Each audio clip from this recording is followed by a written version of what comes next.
మహోన్నతుడును మహాగణుడునైన పరలోకమందున కన్న తండ్రి, మీ అతి పరిశుద్ధమైన ఉన్నతమైన నామమునకు యేసుక్రీస్తు ప్రభువు వారి పేరట మీకు కృతజ్ఞతాస్తుతులు చెల్లిస్తూ ఈ రాత్రి నీ మాటలు వినడానికి ఆసక్తితో వచ్చిన నీ పిల్లలందరినీ అంచుల మట్టుకు తృప్తిపరిచి పంపించమని ప్రార్థిస్తూ, నిలబడిన మీ దాసునికి సంయోచితమైన జ్ఞానాన్ని, పరిశుద్ధాత్మ ప్రేరణను, నీ మాటలు చెప్పగలిగిన సామర్థ్యాన్ని దయచేయమని అర్జించుకుంటూ, కూడుకును మొదటి నుండి చివరి వరకు మీ చిత్త ప్రకారంగా దేవుడు మనిషిని లెక్కలు అడుగుతాడు అనేటువంటి అంశములో ఉన్న భావాలను మాకు లోతైన భావాల్లోనికి నడిపించమని యేసుక్రీస్తు ప్రభువు వారి పేరట ప్రార్థించి వేడుకుంటున్నాం తండ్రి, ఆమేన్. మంచిదండి. మొదటిగా వేదికను అలంకరించినటువంటి దైవజనులకు, దేవుని వాక్యాన్ని ప్రేమించి స్థలానికి వచ్చిన మీ అందరికీ మన ప్రభువును మన రక్షకుడునైన యేసుక్రీస్తు ప్రభువు వారి పేరట నా నిండు హృదయపూర్వకమైనటువంటి వందనాలు మీ అందరికీ తెలియజేస్తూ, అలాగే తన సేవ పరిచర్యలో నన్ను నడిపిస్తున్న తండ్రి అయిన దేవునికి క్రీస్తు వారి పేరట నా హృదయపూర్వకమైన వందనాలు, కృతజ్ఞతాస్తుతులు ఆయన తెలియజేస్తూ, ఈరోజు పాఠాంశంలోనికి మనం వెళ్ళిపోతాం. ఈరోజు మన పాఠాంశం ఏంటంటే, దేవుడు మనుషులను లెక్కలు అడుగుతాడా? అంటే దేవుడు మనుషులను లెక్కలు అడుగుతాడా అనేటువంటి అంశాన్ని మనం ఈరోజు ధ్యానించబోతున్నాం. ఆలస్యం చేయక మనం వెళ్ళిపోతామండి. రోమిలకు రాసినటువంటి పత్రిక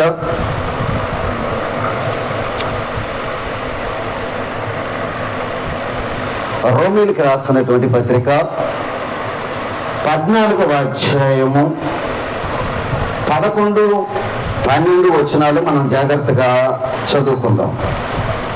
రోమీలకు రాసినటువంటి పత్రిక 14వ అధ్యాయము 11, 12 వచనాలు మనం ఒకసారి చదువుదాం. జాగ్రత్తగా ఆలోచన చేద్దాం. నా తోడు ప్రతి ఒక్కడును ప్రతి మోకాలును నా ఎదుట వంగును, ప్రతి నాలుకయు దేవుని స్తుతించును అని ప్రభు చెప్పుచున్నాడు అని వ్రాయబడి ఉన్నది గనుక. ఇక్కడ చెప్తున్నాడు చూడండి, మనలో ప్రతివాడును తన్ను గురించి దేవునికి లెక్క అప్పగింపవలెను అని రాయబడి ఉంది. ప్రతివాడు అంటున్నాడు చూడండి, ఇక్కడ భూమి మీద పుట్టిన ప్రతివాడు దేవునికి ఏం అప్పగించాలంటండి? లెక్క అప్పగించాలంట. లెక్క అప్పగించాలంటే బోర్డు స్కూల్లో ఎక్కాల బుక్లో ఉన్న లెక్కలు కాదు, బాగా గమనించాలి.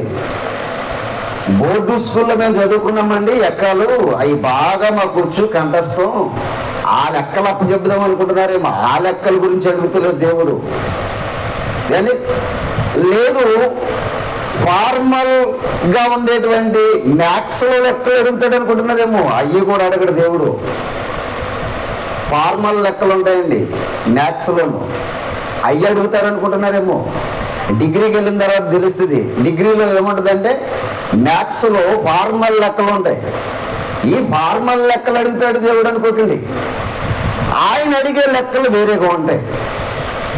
బాగా గమనించాలి. ఈ రాత్రి కొన్ని నిమిషాలు మీకు అద్భుతమైనటువంటి సంగతులు చెప్పడానికి దేవుడు ఈ రాత్రి మనకు అనుగ్రహించాడు. దేవునికి మనం ఏం అప్పగించాలంటండి? ఎప్పుడు అప్పగించాలి దేవునికి లెక్క? యేసు ప్రభు వారు పరలోకములో నుండి భూమి మీదకి 2వ రాకడలో రాబోతున్నాడు.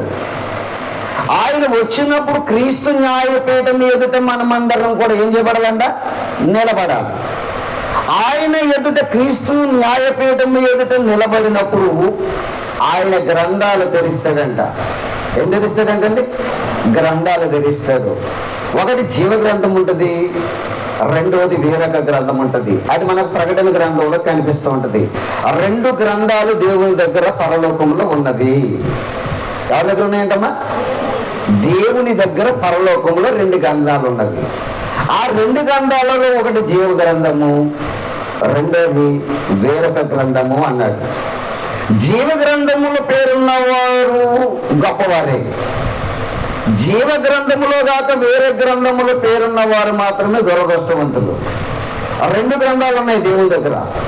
ఆ గ్రంథాల్లో ఏం రాసుకున్నాడో ఏంటో అవన్నీ కూడా మనకి ఇప్పుడు చెప్తాను, జాగ్రత్తగా మీరు ఆలోచించాలి. దేవునికి లెక్క అప్పగించాలంటే ఒక భార్యను భర్త అడుగుతాడు. ఏంటన్నారా? భార్యను భర్త అడుగుతాడు. ఏమని? మొన్న నీకు ఇచ్చాను కదా డబ్బులు అంటాడు. అంటే అయ్యక్కడే అయిపోయి అంటది, అయ్యక్కడే అయిపోయి అంటది. అయిపోయి అంటే ఏమంటాడు? ఏమేమి ఖర్చు పెట్టావో నాకు లెక్క చెప్పు అంటది. నువ్వు ఎలా ఖర్చు పెట్టావో చెప్పు లెక్క, ఏమేమి ఖర్చు పెట్టావో చెప్పు లెక్క అంటాడు. అడగడా? అడుగుతాడు. ఎందుకంటే కష్టపడి తెచ్చి నీకు ఇచ్చాడు కనుక ఆ సొమ్మును ఎలాగూ ఖర్చు పెట్టావో దేవుడు నిన్ను భర్త నిన్ను లెక్కలు అడుగుతాడు. అలాగే భర్త లెక్కలు అడుగుతాడు. ఆ లెక్కలకు భార్య సమాధానం చెప్పాలి కానీ అది రూల్. ఇంకా విషయం ఏంటంటే, మీరు బాగా గమనించవలసినటువంటి విషయం ఏంటంటే, ప్రతి వారు కూడా ఎవరైనా ఒకరికి అప్పిచ్చినప్పుడు వారు కూడా ఏం రాసుకుంటారండి? నోటుకైందో రాసుకుంటారు. నీకు ఎంత ఇచ్చాను ఏం రాసుకుంటారంటండి? నోటికాయంతలో వారు ఇచ్చిన సొమ్మును జమ చేసుకుంటూ ఉంటారు. ఆ లెక్క ఇచ్చేటప్పుడు చూసుకుంటూ ఉంటారు. ఇలాగూ ప్రతి వాడికి ఒక్కొక్క లెక్క ఉంటుంది. కానీ దేవునికి ఈ లెక్కలు కాదు కావలసినవి. దేవునికి కావలసిన లెక్కలు ఏంటో తెలుసండి? మనిషి జీవిత లెక్కలు అడుగుతాడు దేవుడు. ఏ లెక్కలు అడుగుతాడంట? మనిషికి జీవిత లెక్కలు అడుగుతాడు. ఏంటి జీవిత లెక్కలు? ఆయన ఎలాగ అడుగుతాడు? ఆయనకి ఏం తెలుసు అనుకుంటున్నారా? ఆయనకి ఎలా తెలుసో ఏం తెలుసో మీ అందరికీ అర్థమయ్యే రీతిలో కొన్ని మాటలు దేవుడు తన గ్రంథంలో రాశాడండి. మనమందరము క్రీస్తు న్యాయపీఠము ఎదుట ఏం చేయాలంటండి? లెక్క అప్పగించాలి అంట. నీ గురించి ఎప్పటి నుంచి రాసుకుంటున్నాడు ఆయన? మనకు తెలుసా? మన గురించి ఎప్పటి నుంచి రాసుకుంటున్నాడు దేవుడు? తెలుసండి? చూడండి ఒకసారి, మన గురించి ఎప్పటి నుంచి రాసుకుంటున్నాడు ఆయన? కీర్తన గ్రంథము 139వ కీర్తన 16వ వచనం. మనకందరికీ సుపరిచితమైనటువంటి మాట. కీర్తన గ్రంథము 139వ కీర్తన 16వ వచనం. నేను పిండమునై ఉండగా నీ కన్నులు నన్ను చూచును. నియమింపబడిన దినములలో ఒకటైనను కాక మునుపే నా దినములన్నీ నీ గ్రంథములో. చూసారండి? మనము తల్లి గర్భములో ఉన్నప్పుడే మన దినాలన్నీ కూడా ఆయన ఏం చేస్తున్నాడంట? లెక్క పెడుతున్నాడంట. లెక్క. ఆయనకి కావలసింది ఏంటండి? లెక్క. ఎందుకు రాస్తున్నాడు? ఆయన గ్రంథములో లెక్కలు రాసుకుంటున్నాడంట. ఎప్పటి నుంచి? నీ తల్లి గర్భములో నీవు పిండముగా రూపింపబడక మునుపు నుంచే, నువ్వు భూమి మీదకి రాక మునుపు నుంచే ఏం చేస్తున్నాడంట? ఆయన నీ గురించి గ్రంథం రాస్తున్నాడంట. మీకు ఈ మాట అర్థం అవడానికి ఒక అద్భుతమైనటువంటి సంగతి చెప్తాను, జాగ్రత్తగా వినండి. మన చేతులు ఏముంది? బైబిల్ ఉంది కదండి. బైబిల్ గ్రంథం ఉంది. ఈ బైబిల్ గ్రంథములో దేవుడు భూమి మీద పుట్టినటువంటి ఆదాము మొదలుకొని, ఎవరండి? ఆదాము మొదలుకొని ప్రకటన గ్రంథంలో ఆఖరు అధ్యాయం వరకు రాయబడిన ప్రతి సంగతి కూడా భూమి మీదకు వచ్చిన ప్రతి మనిషి యొక్క జీవిత లెక్కలు రాశాడు. ఈ గ్రంథంలో ఎవరి లెక్కలు రాశాడమ్మా? ఎవరి లెక్కలు రాశాడు? దావీదు గారు ఉన్నాడు. మీకు మాటకి అర్థం అవడానికి ఒక మాట చెప్తాను. దావీదు గారు ఉన్నాడు. దావీదు గారు మంచి చేసిన మంచి రాశాడు ఇందులో దేవుడు. దావీదు గారు చేసిన చెడు కూడా రాశాడు దేవుడు ఇందులో. రాశాడా? దావీదు గారి గురించి ఉందా బైబిల్లో? లేదా? ఉందండి, ఉంది. అబ్రహాము గారు చేసిన మంచి గురించి రాశాడు. అబ్రహాము గారు చేసిన చెడు గురించి కూడా రాశాడు. అబ్రహాము మంచి చేసినప్పుడు దేవుడు ఎలాగ దీవించాడో, అబ్రహాము చెడు చేసినప్పుడు ఎలా శిక్షించాడో అవి కూడా రాశాడు. ఈ గ్రంథములోనే భక్తుల జీవితాలు రాశాడంటే ఇప్పుడు భూమి మీద పుట్టిన మన బ్రతుకులు కూడా ఎక్కడ రాస్తున్నాడు? పరలోకములో ఉన్న గ్రంథములో రాస్తున్నాడు. అర్థమవుతుంది మీకు?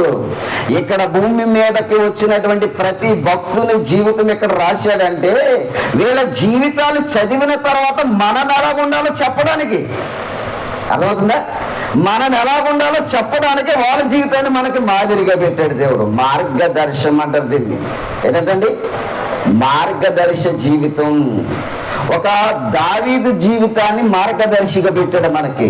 ఒక అబ్రహాము జీవితాన్ని మార్గదర్శిగా పెట్టాడు మనకి. కానీ ఒక మోషే జీవితాన్ని మార్గదర్శిగా పెట్టాడు దేవుడు మనకి. ఎందుకంటే ఒక విషయం మీరు బాగా ఆలోచించండి.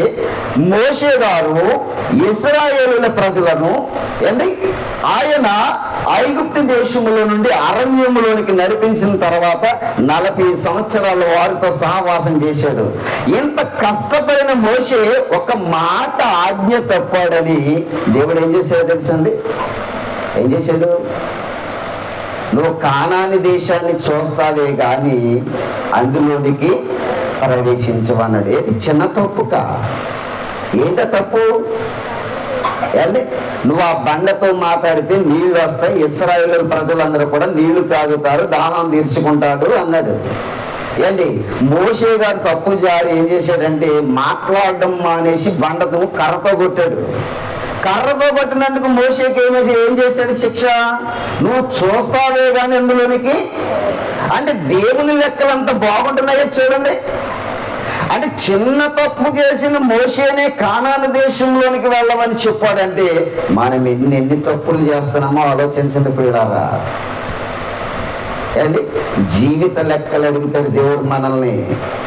మనం ఎక్కడ తిరుగుతున్నామో అది తెలిసి దేవునికి. చూస్తారా? మంచి మాటలు చూడండి. అదే కీర్తన గ్రంథము 139వ కీర్తన 1వ వచనం నుంచి చూడండి. మన జీవితం గురించి దేవుడు ఎలా మాట్లాడుతున్నాడు అర్థమవుతుంది మీకు.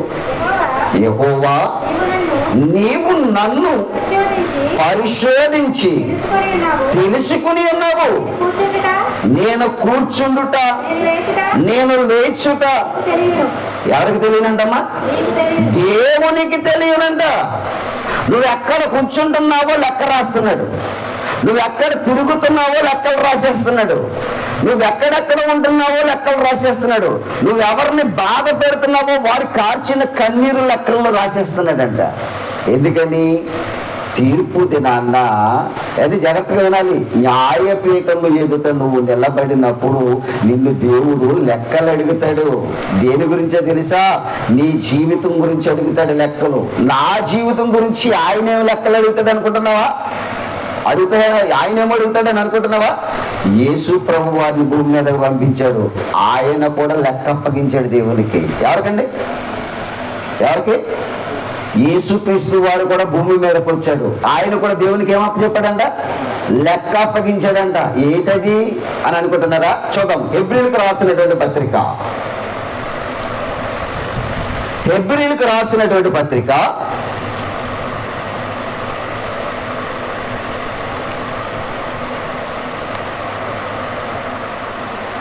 10వ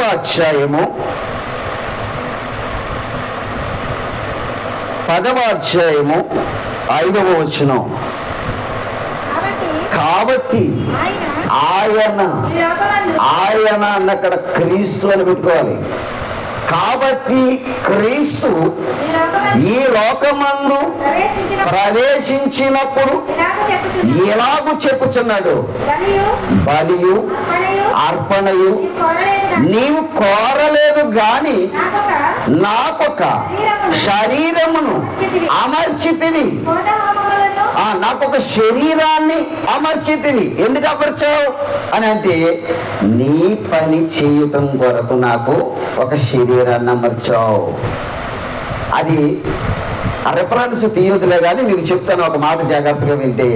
యోహాను సువార్త 17వ అధ్యాయంలో ఉంటుంది, తండ్రి నీవు నాకు ఇచ్చిన పని నెరవేర్చుటకు భూమి మీదకి నన్ను పంపావు కదా, ఇదిగో నాకు ఇచ్చిన శరీరముతో నీ పనిని నెరవేర్చితిని అని ఏం చేశాడు?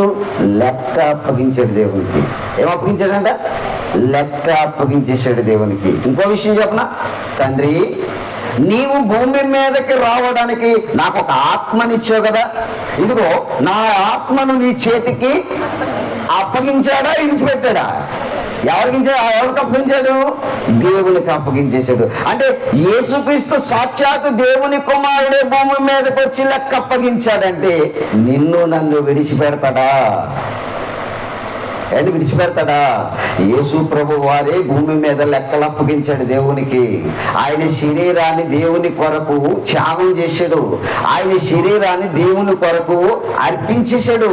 అర్పించి ఆయన ఆత్మను దేవునికి అప్పగించేశాడు అంటున్నాడు. చూడండి, ఆయన ఆత్మను ఎవరికి అప్పగించాడంట? దేవునికి అప్పగించాడు. ఏమన్నాడు? తండ్రి, చేయుటకు నీవు నాకు ఇచ్చిన పని సంపూర్ణంగా నెరవేర్చేసాను అన్నాడు. చూడండి, ఎలాగంటండి? సంపూర్ణంగా నెరవేర్చేసాడంట. యేసు ప్రభువు కూడా లెక్క అప్పగించాడు అని అంటే దేవుని కుమారుడు ఆయన పోలికలో పుట్టిన మనకు లెక్కలు లేవంటారా? అండి, లెక్కలు అప్పగించక్కర్లేదు అనుకుంటున్నారా? లెక్క అప్పగించాలి. అంటే నీ దినములు నీకు ఎన్ని సంవత్సరాలు ఇచ్చాడో అన్ని సంవత్సరాలు ఎందుకు రాసుకుంటున్నాడో తెలుసండి? నువ్వెన్ని సంవత్సరాలు దేవుని కొరకు బ్రతికావో అడగడానికి. నువ్వెన్ని సంవత్సరాలు బ్రతికావు నా కొరకు, ఆ బ్రతికిన దినాలలో నువ్వెన్ని తప్పులు చేసావు అన్నదంతా కూడా రాసేస్తాడు దేవుడు. విడిచిపెట్టడండి పిల్లరా ఎవరిని కూడా. మీరనుకుంటున్నారేమో దేవుడు లేడనుకుంటున్నావు నువ్వు. ఒక నాస్తికుడు అంటాడు దేవుడు లేడంటాడు. ఏంటి? ఒక మత సాంగత్యవాది అంటాడు క్రైస్తవులది దైవత్వం కాదంటూ ఉంటాడు.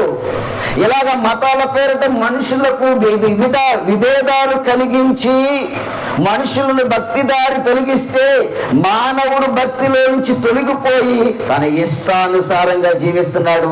జీవించిన ప్రతి వ్యక్తిని కూడా దేవుడు తీర్పులో ఏం అడుగుతాడంట? లెక్క అడుగుతాడు. ఆయన విడిచిపెట్టడు అవన్నీ కూడా. యేసు ప్రభుని మాత్రం విడిచిపెట్టాడు అనుకుంటున్నారా? అని మీరు చదివారు కదా. ఇప్పుడు నీవు నాకు ఇచ్చిన పనిని సంపూర్ణంగా, మరి నీకేం పని లేదమ్మా? నీకేం పని లేదా? ఎవరైనా దేవుని కొరకు ఒక పాట పాడిన వాళ్ళు ఉన్నారా? ప్రార్థన చేసిన వాళ్ళు ఉన్నారా? వాక్యం కొరకు సహకారులుగా ఉన్నవారు ఉన్నారా?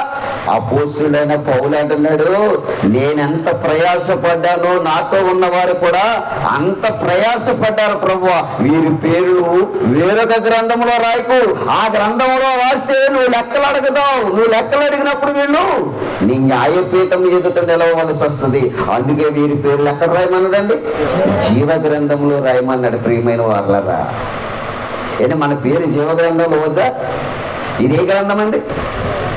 ఏంటి మనం పట్టుకున్న గ్రంథం ఏంటి? పరిశుద్ధ గ్రంథం అని పేరు పెట్టారు. ఇందులో ఎవరెవరి పేర్లు ఉన్నాయండి? అబ్రహాం పేరుంది, ఆదాము గారి పేరుంది, ఏంటి లోతు గారి పేరుంది. లోతు చేసిన మంచిని చెప్పాడు. లోతు కుమార్తెలు మంచిగా జీవించిన కాలాన్ని చూపించాడు.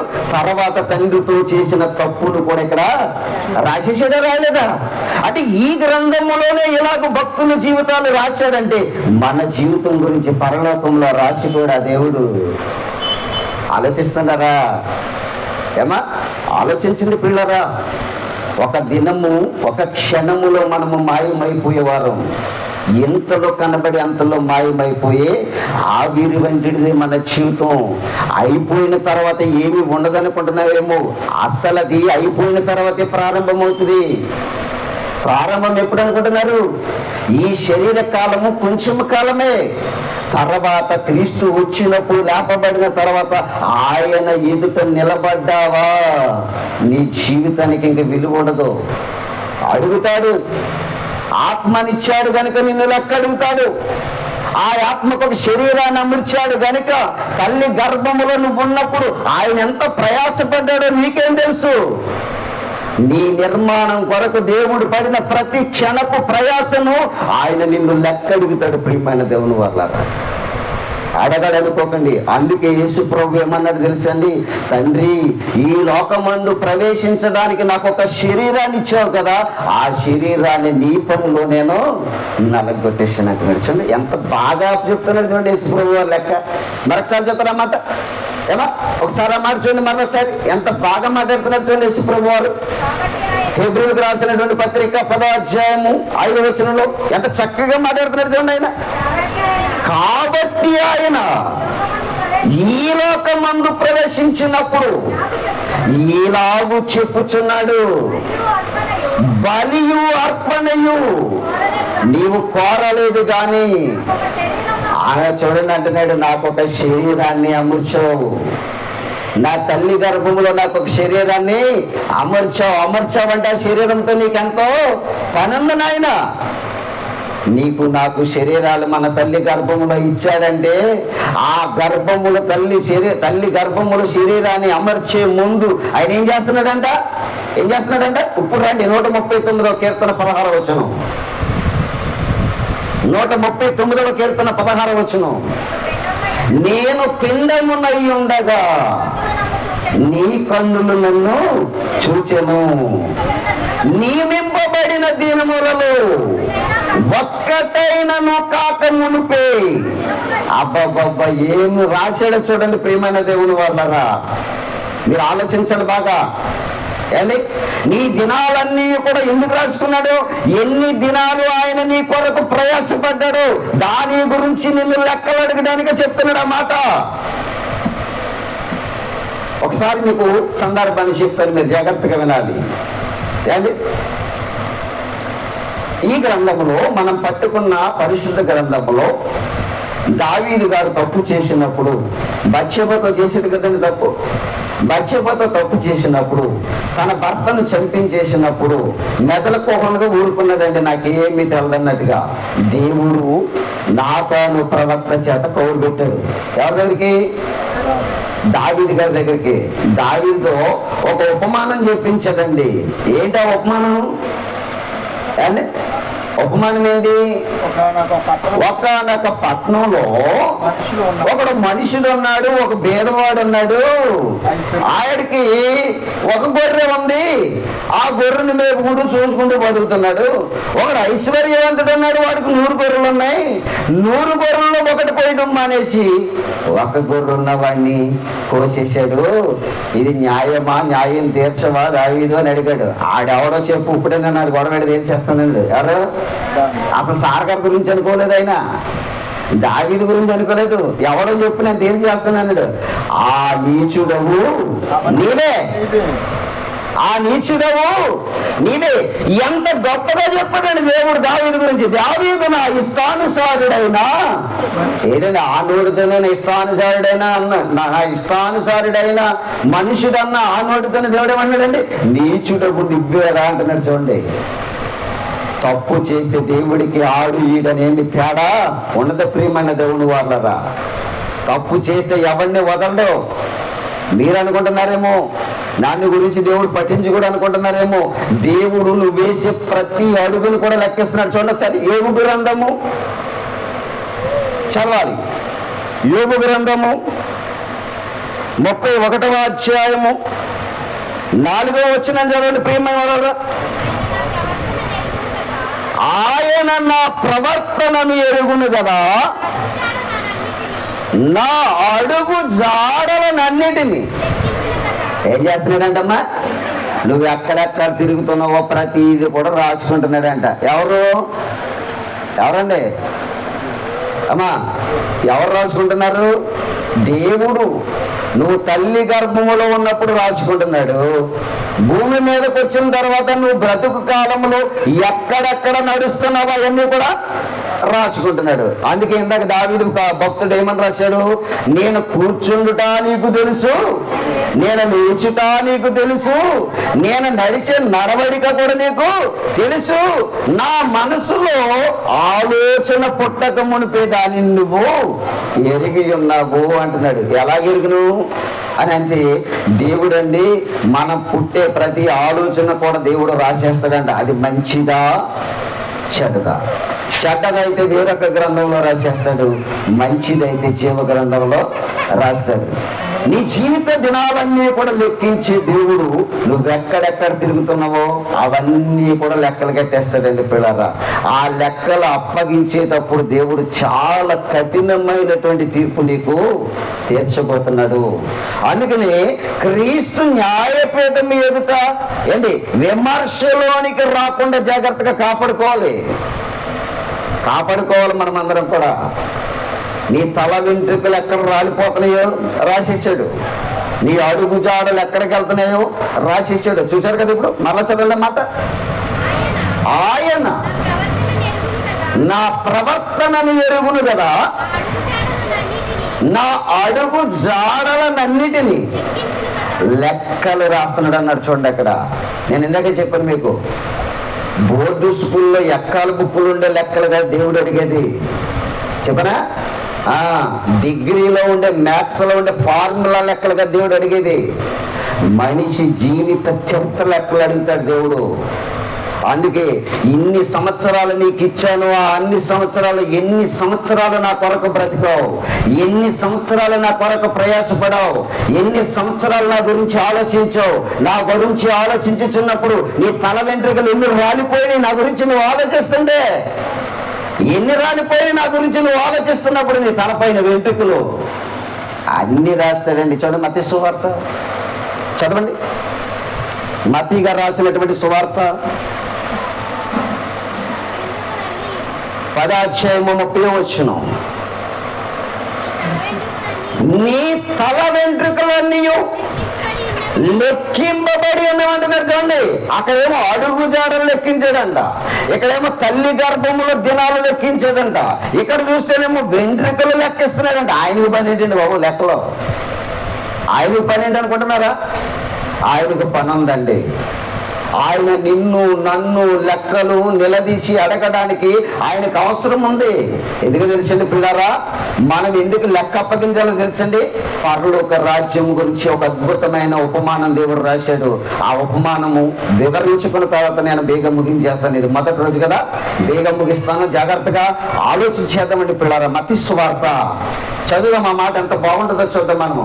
మత్తయి గారు రాసినటువంటి సువార్త 25వ అధ్యాయము 14వ వచనానికి వెళదాం. చూడండి అక్కడ ఏమనుందో, మంచి సందర్భాన్ని దేవుడు మనకి ఉదాహరించాడు. చూడండి అక్కడ, పరలోక రాజ్యము ఒక మనుష్యుడు దేశాంతరమునకు ప్రయాణమై తన దాసులను పిలిచి తన ఆస్తిని వారికి అప్పగించినట్లుండెను. అతడు ఒకనికి 5 ఇచ్చాడు, ఒకనికి 2 ఇచ్చాడు, ఒకనికి 1 ఇచ్చాడు. లెక్కలు కట్టి వెళ్ళాడు. ఇలా జాగ్రత్తగా ఏం కట్టి వెళ్ళాడు? లెక్కలు కట్టాడు, రాసుకున్నాడు. అండి నేను ఇందాక చెప్పాను మీకు, ఎవరైనా ఎవరికైనా డబ్బు ఇచ్చేటప్పుడు కానీ, ఏదైనా వస్తువు ఇచ్చేటప్పుడు కానీ ఏంటి, ఒక నోటు మీద ఏం రాసుకుంటారంట? పలానా తారీఖున ఇచ్చాను రాస్తాడా రైడా? పలానా తారీఖున పలానా వ్యక్తికి ఎంత ఇచ్చాను అని రాసుకుంటాడు. ఎందుకు రాసుకుంటాడు? ఎంత ఇచ్చాడో క్లియర్గా రాసుకుంటాడు. ఏండి, దేని చేత తీసుకున్నాడో దాన్ని కూడా క్లియర్గా రాసుకుంటాడు. అతని చేత సంతకం పెట్టించుకుంటాడు. తర్వాత వచ్చి అంటాడు, అబ్బాయి నా డబ్బు నాకు ఇచ్చే అంటాడు. ఆ డబ్బు తీసుకునే ముందు ఏమడుగుతాడు? నేను ఇంత ఇచ్చాను కదా, దీనికి ఎంత వడ్డీ కదా, మొత్తం లెక్క కట్టింత అని ఇచ్చేయమంటాడు. ఇప్పుడు లెక్కలు అన్నీ కూడా చూసుకున్న తర్వాత సొమ్మును తీసుకుంటాడా? లెక్కలు కట్టకుండానే సొమ్ముటికి వెళ్ళిపోతాడా? చెప్పాలి మీరు. లెక్కలు చూసుకున్న తర్వాతే సొమ్ము తీసుకుని వెళ్తాడా? లెక్కలు చూడకుండానే సొమ్ముటికి వెళ్ళిపోతాడా? లెక్కలు చూసిన తర్వాతే సొమ్ముటికి వెళ్తాడు. ఎంత ఇచ్చాడు అడుగుతాడు. వచ్చాడు, గబగబా వచ్చాడు. ఒకడికి 5 ఇచ్చాడంట, ఒకడికేమో 2 ఇచ్చేదంట, ఒకడికేమో 1 ఇచ్చేదంట. ఇచ్చేసి వెళ్ళిపోయాడు. మరలా వచ్చేదంటండి పిల్లారా. చదవండి, కింద వచ్చిన వాళ్ళు ఎంత బాగుంటుందో చూడండి అమ్మా. ఒకనికి 5, ఒకనికి 2, ఒకనికి 1, ఎవని సామర్థ్యము చెప్పున వానికిచ్చి వెంటనే దేశాంతరము పోయెను. 5 తలంతులు తీసుకుని వాడు వెళ్ళి వాటితో వ్యాపారం చేసి మరి 5 తలంతులు సంపాదించాడు. అలాగుననే 2 తీసుకుని వాడు మరి 2 సంపాదించాడు. అయితే 1 తలాంతు తీసుకుని వాడు వెళ్ళి భూమి తవ్వి తన యజమాని సొమ్ము దాచిపెట్టెను. కొంతకాలమైన తర్వాత ఆ దాసుని యజమానుడు వచ్చి వారి యొక్క అదిగో చూడండి ఇక్కడ అంటున్నాడు, లెక్కలు చూసుకుంటున్నాడు అంటున్నాడు. చూడండి ఏం చూసుకుంటున్నాడు అంటమ్మా, లెక్కలు. అబ్బాయి నీకు 5 ఇచ్చాను కదా ఏరి అని అడిగాడు. 5 ఇచ్చాను కదా ఏరి అని అడిగితే అంటున్నాడు, యజమానుడా నువ్వు 5 ఇచ్చావు కదా, ఆ 5కి 5 సంపాదించా నీవు అన్నాడు. బలా నమ్మకమైన మంచి దాసుడా అన్నాడు. ఇంకొకటి 2 ఇచ్చాడు, వాడు కూడా వచ్చాడు, నీకు 2 ఇచ్చాను కదా ఏరా అని అడిగాడు. ఇదిగో యజమానుడా 2కు 2 సంపాదించా నీగో అన్నాడు. నువ్వు కూడా బలా నమ్మకమైన మంచి దాసుడా అన్నాడు. ఇంకొకడు వచ్చాడు, ఆఖరి వాడు, వాడికి 1 తలంతి పడింది. ఇచ్చిన తలంతిని ఎక్కడ దాచాడంట, ఏం చేశాడంటండి, భూమిలో దాచాడంట. దాచి మళ్ళీ సాకులు చెప్తున్నాడు. ఏమంటున్నాడు తెలుసా, నువ్వు ఎలాగ అడుగుతావని నేను దాచేసాను, నువ్వు ఎలాగ అడుగుతావన్న సంగతి నాకు తెలుసు, అందుకే దాచేసాను అన్నాడు. ఎంత ఏంటి అవివేకము కలిగినటువంటి వ్యక్తి ఇతను. చూడండి ప్రియమైన దేవుని వాళ్ళు చాలా మంది అంటారు, పుట్టించిన వాడు పోషించడా, ఏంటండి పుట్టించిన వాడు పోషించడా, కన్నవాడు పెంచారా అని అడుగుతూ ఉంటాడు. వీళ్ళందరూ మూర్ఖులు. కన్నవాడు పెంచడా, పుట్టించిన వాడు పోషించడా అని వాళ్ళందరూ కూడా ఎలాంటి వారు తెలిసింది, మూర్ఖులు. ఆయన పోషించకూడదు మనం ఎంతవరకు వచ్చామా ఏంటి, ఇంతవరకు మనం బ్రతకమంటే ఊపిరి ఏంటి, జీవము, ఆహారము, అన్ని నీరు, అన్ని సమృద్ధిగా, వేడిని అన్ని సమృద్ధిగా మనకి ఇచ్చాడు. మనం పోషింపబడుతున్నాం. ఇన్ని తిన్నా కానీ దేవుణ్ణి మనం ఏమంటాం తెలుసా, ఆయన పుట్టించాడు కనుక మనల్ని పోషించడా అని అడుగుతాం. అలాంటి వాడేయుడు ఒకటిని దాచేసాడంట. ఒకటిని ఏం చేసాడంటే దాచేసాడంట. చాలా మందికి తలాంతులు ఉంటాయి, చాలా మందికి ఏముంటాయండి, తలాంతులు ఉంటాయి. మంచి ప్రార్థనా పరులు ఉంటారు, మంచి వాక్యాన్ని చెప్పగలిగిన వారు ఉంటారు, మంచి పరిచర్య చేయగలిగిన వారు ఉంటారు, మంచి సహకారులుగా ఉండేటువంటి మనసు కలిగిన వారు ఉంటారు. కానీ వీళ్ళందరూ కొందరు చేయరు, దాచేస్తారు. దాచేస్తే నిన్ను ఇచ్చిన ఆత్మ గురించి, ఇచ్చిన శరీరం గురించి, ఇచ్చిన ఆయుష్కాలం గురించి విడిచిపెట్టడం పిల్లరా. లెక్కలు అడుగుతాడు దేవుడు. ఆలోచించాలి. నీ జీవితానికి ఎన్ని సంవత్సరాలు ఇచ్చాడు తెలుసండి, 70 సంవత్సరాలు ఇచ్చాడంట. ఏంటండి, అధిక బలం ఉన్నాడు, 80 సంవత్సరాలు ఇచ్చాడు. ఈ 80లో 15 సంవత్సరాలు తీసేయండి, మైనస్ చేసేయండి. ఎందుకంటే అది మనకి తెలియని కాలం. అదంతా కూడా ఎన్ని సంవత్సరాలు అమ్మా, 15 సంవత్సరాలు మనకి తెలియని కాలం. ఇక 15 సంవత్సరాలు వచ్చిందంటే అబ్బాయి అమ్మాయి అని చూస్తాడు, అమ్మాయి అబ్బాయి అని చూస్తాడు. అంటే మనకు అన్నీ కూడా తెలుసు. నాలెడ్జి ఇప్పుడు చాలా స్పీడ్గా ఉంది. ఒక బొడ్డోడికి సెల్ ఫోన్ ఇచ్చామంటే ఆడు అసలు ఏం చేస్తున్నాడో నీకే తెలియదు. అడే ప్రపంచంలోకి వెళ్ళిపోతున్నాడు. ఏంటి, అడే ప్రపంచంలోకి వెళ్ళిపోతున్నాడు, నీకు తెలీదు. నువ్వు అనుకుంటున్నావు మోటే ఏంటంటే అది ఏంటది, చిన్నపిల్లలు ఆడుకుంటారు ఏంటి, మోటి పత్రంలో ఉన్నాడేమో అనుకుంటా నువ్వు. ఆడు మోటివేట్ అయిపోతున్నాడు అన్న సంగతి నీకు తెలుస్తలేదు. ఏంటి, నువ్వు మోటి పత్రంలో ఉన్నాడు అనుకుంటున్నావు, ఆడు మోటివేట్ అయిపోతున్నాడు. ఆడు భూ సంబంధమైన నాలెడ్జిని ఏంటి, ఈ పనికి మారినటువంటి ప్రపంచంలో ఉన్నటువంటి తుచ్చమైనటువంటి జీవిత చరిత్రను నేర్చుకోవడానికి సెల్ ఫోన్లో ఇమిడిపోయింది. ఈనాడు ప్రపంచంలో ఉన్న చాలా మంది చిన్నపిల్లలకు కూడా సెల్ ఫోన్ నుంచి పాడు చేసేస్తున్నారండి పిల్లరా. వారిని పాడు చేసిన జీవిత లెక్కలు కూడా ఎవరిని అడుగుతారు తెలుసా, నిన్నే అడుగుతాడు. ఏమని చెప్పాడు ఇశ్రాయేలుకి, ఓ ఇశ్రాయేలు వినుము, నీ దేవుడైన యెహోవా అద్వితీయుడగు యెహోవా నీవు కూర్చున్నప్పుడు, నువ్వు లేచినప్పుడు, నీవు నడిచినప్పుడు నా గురించే నీ పిల్లలకే చెప్పాలన్నాడు. ఎందుకు చెప్పమన్నాడు, లేకపోతే నిన్ను నేను లెక్కలు అడుగుతానంటున్నాడు. చూడండి ఎంత బాగా రాశాడు. ఏంటి, నీ గురించి అడుగుతాడు, నీవు కన్న బిడ్డలను గురించి నేను లెక్క అడుగుతాడు. వారు చెడిపోయారా, నిన్నే అడుగుతాడు లెక్క. వారు మంచిగా ఉన్నారా, వెల్ అండ్ గుడ్. దేవుడు బల నమ్మకమైన మంచి దాసుడు అనేటువంటి ఒక బిరుదును నీకు ఇస్తాడు పిల్లరా. అండ్ ఇక్కడ మీరు బాగా ఆలోచన చేస్తే ఆది కాండం మొదలుకుని ప్రకటన గ్రంథం వరకు కూడా ఏ భక్తుడు ఎంత పరిశుద్ధంగా బ్రతికాడో, ఆ పరిశుద్ధతలో ఎన్ని తప్పులు చేశాడో ఆ తప్పులతో సహా ఈ బైబిల్ గ్రంథంలో మనకే ముద్రించాడు. ఎందుకో తెలుసా, ఆ తప్పులు మీరు చేయకుండా మీ జీవితాన్ని మీరు చాలా జాగ్రత్తగా కాపాడుకోవాలని ప్రియమైన దేవుని వాళ్ళరా. యేసుక్రీస్తు అంత పవిత్రంగా కాపాడుకున్నాడండి భూమి మీద తన జీవితాన్ని. ఆయనకు అప్పగించిన పనిని ఎంత చక్కగా నెరవేర్చాడండి దేవుడు భూమి మీద. ఏంటి యేసుక్రీస్తు వారు ఒక గడి అయినను రెస్ట్ లేకుండా దేవుని పని మీదే ఉండిపోయాడంట. ఇంకో విషయం చెప్పమంటారా, ఆయనకి భోజనమైన పానమైన దేవుని పని ఏనంటండి ప్రియమైన దేవుని వాళ్ళరా. ఏమంటండి? భోజనమైనను పానమైనను ఎవరి పని అంటండి? దేవుని పని అని అంటండి. యేసుప్రభువు చెప్పాడు. ఆయన శిష్యులు అంటున్నాడు, ప్రభువా భోజనం ఏమైనా చేస్తావా అని అడిగారు. నేను సిద్ధపరుచుకున్న ఆహారం నా దగ్గర ఉంది అన్నాడు. ఏంటి ఆ ఆహారం అనుకుంటే, నా తండ్రి పనిని తుదముట్టించితే నాకు ఆహారమును పానమునై ఉన్నాయి అన్నాడు. మనమండి దేవుని పనిని పక్కన పెట్టాం. నా ప్రాణమా తినుము తాగుము సుఖించు, నీకు ఇంకేం పని లేదు, అదే పని అన్నట్టుగా ఉంది మన జీవితం అంతా కూడా అండి. అందుకని దేవుడు కూడా ఏమంటున్నాడంటే, ఒరే నువ్వు ఎలాగనుకుంటున్నావు, వాళ్ళేమో గొడవ చేసేస్తున్నారు అన్నాడు. ఎవరమ్మళ్ళు నువ్వు భూమి మీద నా ప్రాణమా తిను తాగు సుఖించానంటే ఇంకొక లోకంలో ఉన్న వాళ్ళు అంటే గొడవ చేసేస్తున్నారంట. ఎవరాళ్ళు? పారదేశంలో ఉన్న వాళ్ళు. ఎవరంటే వాళ్ళు? పారదేశంలో ఉన్న నీతిమంతులు అంటున్నారంట. ఇంత కాలం ఇచ్చావు, ఇంత ఆహారం పెట్టావు, ఇంత నీరు ఇచ్చావు, ఇంత బ్రతుకునిచ్చావు, వాడు తిను అంటున్నాడు, తాగంటున్నాడు, సుఖించి అంటున్నాడు, ఎందుకు ప్రభు వాడి గురించి మమ్మల్ని ఎక్కడ ఆపేస్తున్నావు?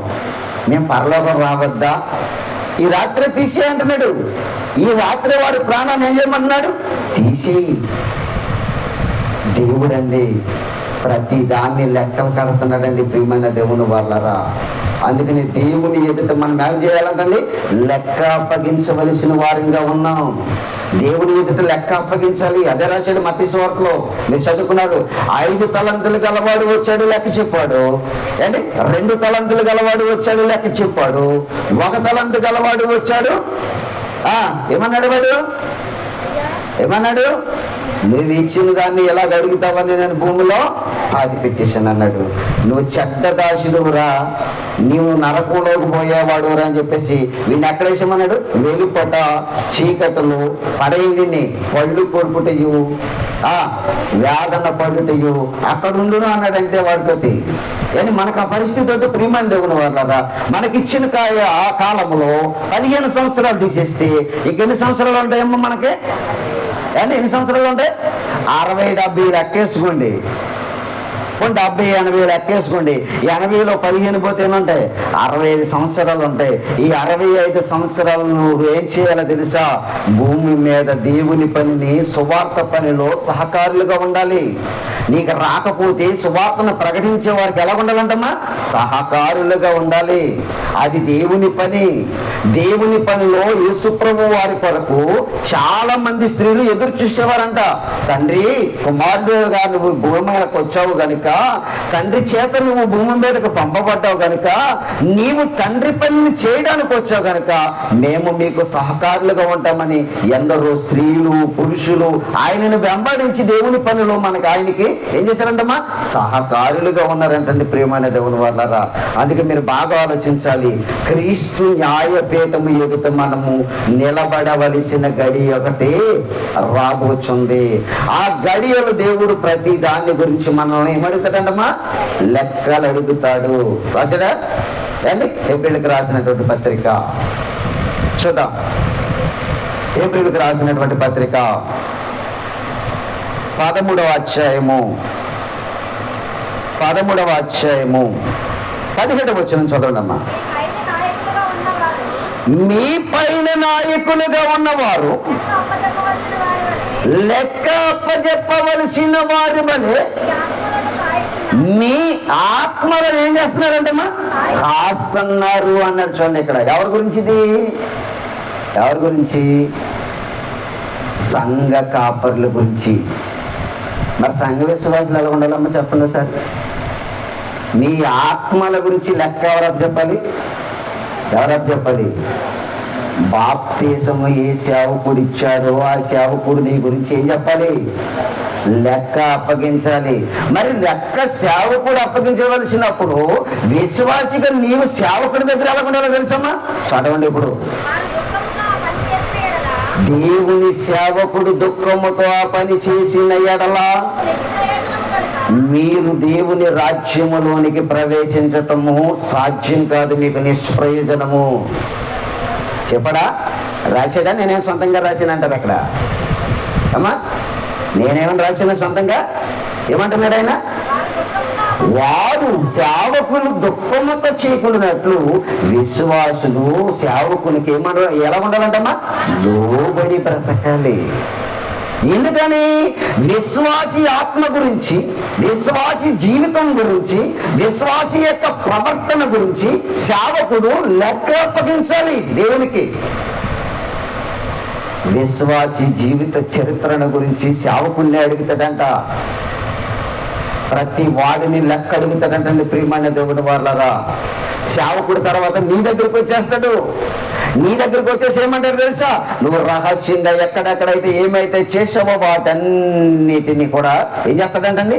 తెర మీద చూపించినట్టు చూపిస్తాడంట. చూస్తారైతే కొరింథీయులకు రాసినటువంటి పత్రిక, కొరింథీయులకు రాసినటువంటి పత్రిక చూడొకసారి. మొదటి పత్రిక కొరింథీయులకు రాసినటువంటి మొదటి పత్రిక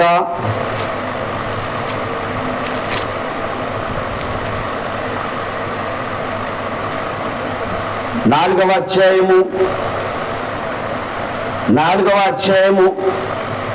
5వ వచనాన్ని జాగ్రత్తగా చదవండి. టైం ఎంతండి? చదవమ్మా.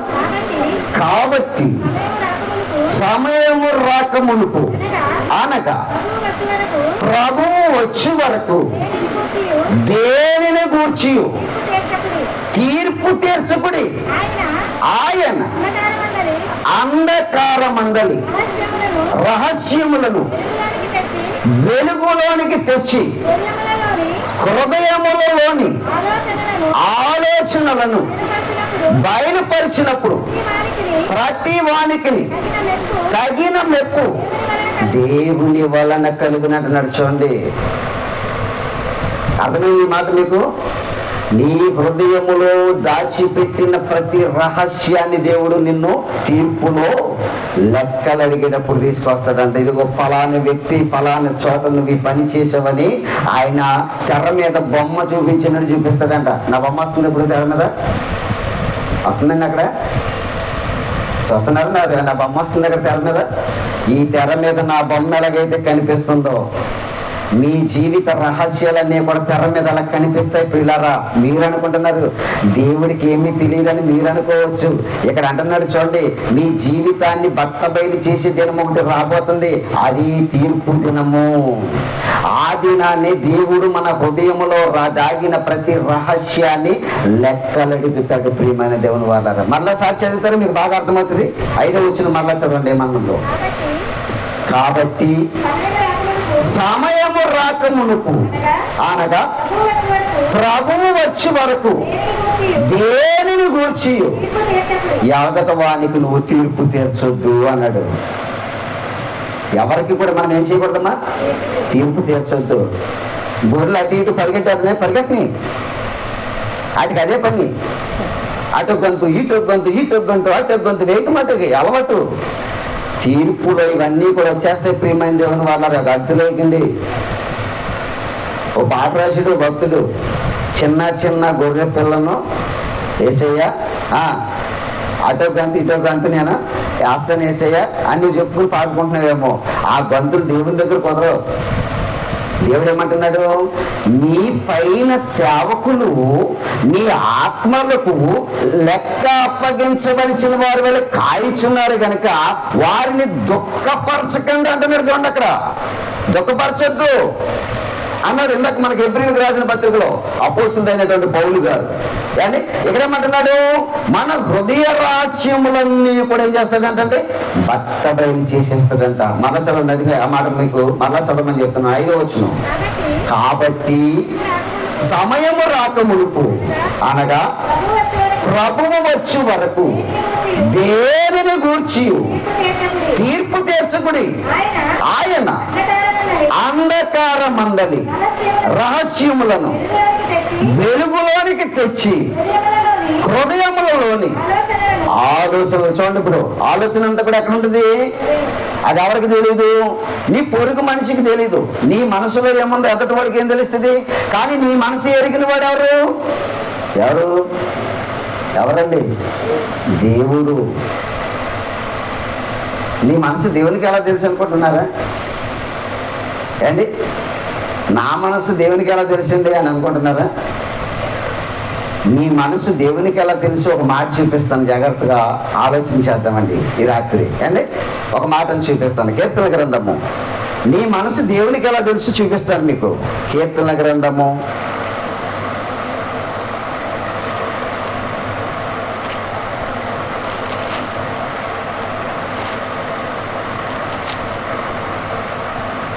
17వ అధ్యాయము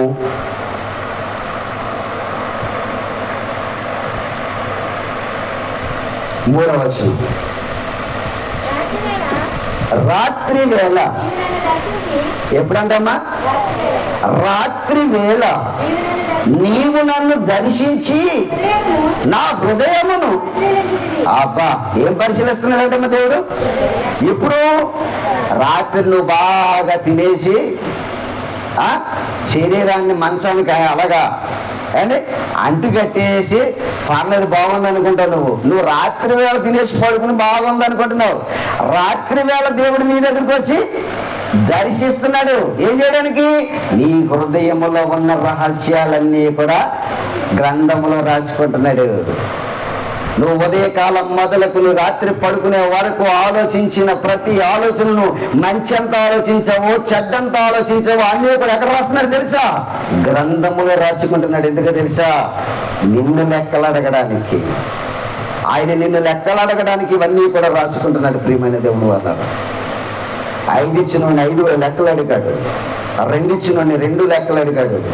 1 ఇచ్చినోడిని కూడా లెక్కలు అడిగాడు. ప్రియమైన దేవుని వాళ్ళారా, మనల్ని అడగడంటారా? ఆలోచిస్తున్నారా? మనల్ని కూడా దేవుడు లెక్కలు అడుగుతాడు. లెక్కలు అడిగినప్పుడు ఆ లెక్కలలో నీవు తప్పులు లేకుండా చూసుకోవాలి పిల్లరా అండి. 3 3 44 అంటే కుదరదు అక్కడ. 3 3 9. అర్థమవుతుందా? 3 3 9 ఎవరు చెప్పుకున్న లెక్క. 2 రెళ్ళు 4 అవుతాయి.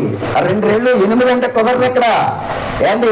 అన్ని గ్రంథములు లెక్కలు వచ్చేస్తాయి. ప్రియమైన దేవుని వాళ్ళరా, నీ జీవితం గురించి బాగా ఆలోచించుకోండి. రాత్రి పడుకునేటప్పుడు ఏమనుకోవాలి తెలుసా? తండ్రి, ఏ దురాలోచన నా హృదయంలోనికి రాకుండా నీ కాపుదల దయచే తండ్రి అని ప్రార్థించి పడుకోవాలి. ప్రియమైన దేవుని పిల్లలారా, రాత్రి వేళలో దేవుడు నిన్ను ఏం చేస్తాడంట? దర్శిస్తాడు. ఉన్న బైబిల్లో లేదా? దర్శిస్తాడు. దర్శించి ఏం చేస్తాడు తెలుసా? నీ హృదయ రహస్యాలన్నీ పట్టిపోయి గ్రంథంలో రాసుకుంటున్నాడు. ఆ రాసుకున్న ప్రతి మాటను బట్టి తీర్పులో దేవుడు నిన్ను లెక్క అడుగుతాడు. లెక్క చెప్పవలసిన వారిగా మనమందరం కూడా ఉన్నామని ప్రభు పేరట మీకు మనం చేస్తూ నేను ముగిస్తున్నాను. దేవుడి కొద్ది మాటలు మన వెనుకడు ఆశీర్వదించింది కాక.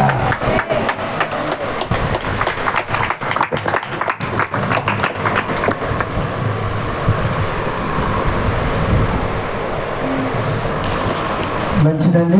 మరి మొదటి రోజు కనుక త్వరలోనే ముగించారు అయ్యగారు. లెక్క అప్పగించాలి. 3 రోజులు ధ్యానించండి అయ్యగారు. ఈరోజు మొదటి రోజు కనుక మనం కూడా లెక్క అప్పగించాలని ఈరోజు దేవుడు మనతో మాట్లాడాడు. నిజమేనండి. ఎవరైనా సరే లెక్క అప్పగించాలి. ఆ న్యాయపీఠం మీద ఉంటాము. అప్పుడు లెక్క అప్పగించే వారిగా ఉండాలి అనుకునేవారు దేవుని యందు విశ్వాసం ఉంచాలి. ఎందుకంటే దేవుడే చెప్పాడు కదండి, ప్రతి వారిని గురించి మంచి మంచి మాటలు చెప్పాడు. అటువంటి దైవజనులు పరిశుద్ధ గ్రంథంలో ఉన్నారు. దావీదు అన్నాడు, నా హృదయానుసారుడు అన్నాడు. ఇష్టమైన వాడు అన్నాడు. అబ్రహాం నా స్నేహితుడు అన్నాడు. మరి అలాగా లెక్క అప్పగిద్దాం. మంచిది. చక్కని వర్తమానం చెప్పిన దైవజనులకి వందనాలండి. వందనాలు. కొత్త అన్నీ కూడా అంటే అయ్యగారికి పుడతాయో లేదో నాకు తెలియదు, కానీ ఎలా వస్తాయో తెలియదు, కానీ దేవుడిచ్చిన జ్ఞానం చక్కని టైటిల్స్ పడతాడు. ఆ టైటిల్స్ని బట్టి ఆ వాక్యము వరవడి అంటే ఆ లైన్ అలా చెప్తాడు. చాలా ఇష్టం మాకు. అందుకే మేము పని కట్టుకుని ఆటో వేసుకుని మరీ వచ్చాము. రోజంతా చాలా అలసిపోయాము. ఎండ వేళాల చిక్కాల గ్రామంలో మేము కొంత దైవజనులు, కొంతమంది దైవజనులు అందరము కూడా సేవ పరిచర్యలు చేస్తాం. అయినను రావాలని చక్కగా వచ్చాము. చక్కగా వర్తమానం విన్నాము, మీరు విన్నారు. మంచిది. సమయం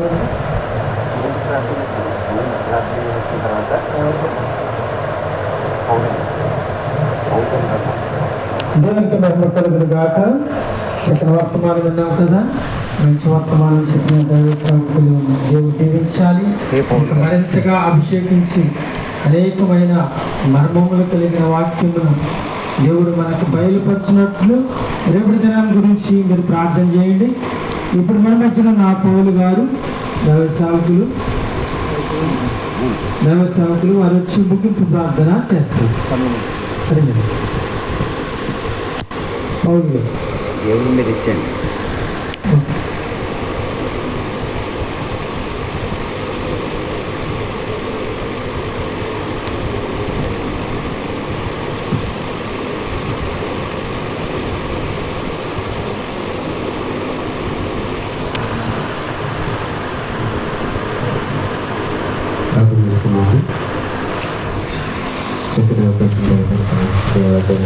తెలియజేస్తూ దేవుని దాసులు కూడా తెలియజేస్తూ చిన్న ప్రార్థన చేయాలి. పరిశుద్ధుల మహోన్నతుల పరలోకమైన మా తండ్రి, నీకే వందనాలు, స్తోత్రాలు చెల్లిస్తున్నాం లేదా. మొదటి రోజున తండ్రి మధురమైన మాటలు మీ కుమారుల దేవ, ఏ మనిషి అయినా ప్రతి మనిషి కూడా దేవునికి లెక్కప్ప చెప్పాలని ప్రతి మనిషి మర్చిపోతున్నటువంటి రోజుల్లో దేవా, మీ కుమారుడికి మంచి టైటిల్ పెట్టాలని ప్రేరణించి మీ పరిశుద్ధాత్మ ప్రేరణతో ఇంతవరకు మాట్లాడించిన విధానం పట్ల మీకే వందనాలు, స్తోత్రాలు చెల్లిస్తున్నాం దేవా. తండ్రి, ఎంతమంది అయితే నీ మాటలు విన్నారో తండ్రి, విని విడిచిపెట్టి తను మోసం చేసుకున్న వారుగా కాకుండా దేవా, విన్నదాని ప్రకారం నడుచుకునే భాగ్యాన్ని బిడ్డలుగా దయచేయండి తండ్రి. మీ దాసునికి మరింత జ్ఞానాన్ని దయచేయండి. రేపు ఎల్లుండో జరగబోయేటువంటి మీటింగ్స్ కూడా కేవలం మీకు మహిమకరంగా మీ చిత్త ప్రకారంగా ఆత్మల రక్షణార్థకముగా జరుగును గాక అని వేడుకుంటున్నాం తండ్రి. కూడి ప్రార్థన చేస్తున్న ప్రతి బిడ్డను తండ్రి, ఏకీవిస్తున్న ప్రతి బిడ్డను దీవించండి దేవ. నడిపిస్తున్న సేవకులను, ఇప్పుడు వచ్చిన సేవకులు, ఇప్పుడు వచ్చిన సంఘాలను ప్రతి ఒక్కరిని పేరు పేరు చెప్పిన దీవించి ఆశీర్వదించి దేవా. ఈ రాత్రి విన్న వాక్యాన్ని హృదయంలో ధ్యానించుకుంటూ రేపటి కాల సమయంలో సభ కూడా ప్రతి ఒక్కరు రావడానికి మీ కృప దయచేయమని యేసయ్య అతి శ్రేష్టమైన నామములో వేడుకొని ప్రార్థిస్తున్నాము తండ్రి. ఆమేన్.